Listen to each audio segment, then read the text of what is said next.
Alrighty, so here's a quick video on fiscal policy.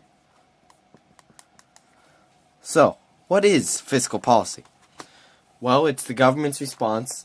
It's actions the government takes in response to recessions and recessionary gaps and inflationary gaps. So, there's two types of fiscal policies.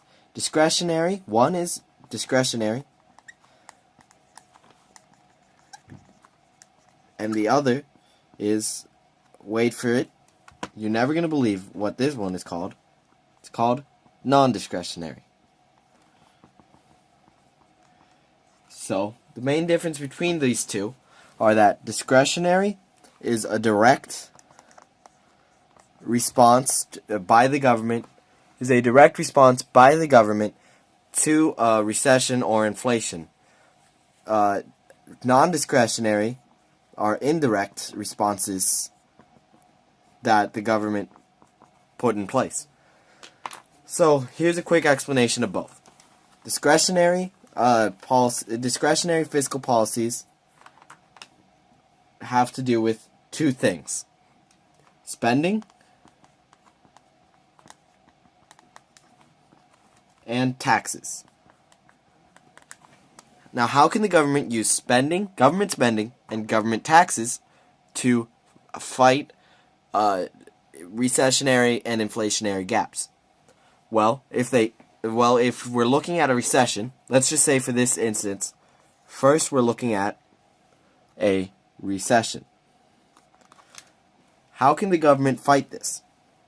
Well, if they increase spending, then aggregate demand will increase, closing up that recessionary gap. So, in a recession, you increase spending, gets rid of the recession.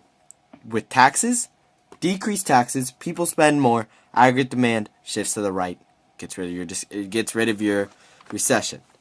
Now, of course, we have to talk about inflation, but I'm pretty sure you can figure out what those two are going to be. You have an inflationary gap, like you do right here. What are you going to do? Well, simple. Decrease your spending. It's going to shift aggregate demand to the left. Or increase your taxes. People have less money to spend. Shifts to the left. There goes your inflation. That's how you use discretionary fiscal policies to fight an inflation. Now, what are the non-discretionary policies? Well, there's only one thing that the government has in place that's considered non-discretionary.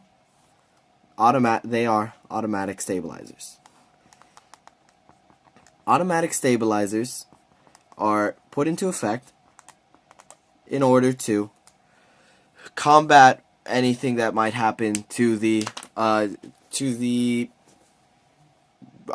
recession, to deal with. Sorry, let me redo that. Automatic stabilizers are there to combat recessions or inflations. If we start getting a recessionary gap, the idea is that the automatic stabilizers will kick in, and we'll be able to fight that gap either way. These don't always work, and that's why we use fiscal or monetary policy to also fight them.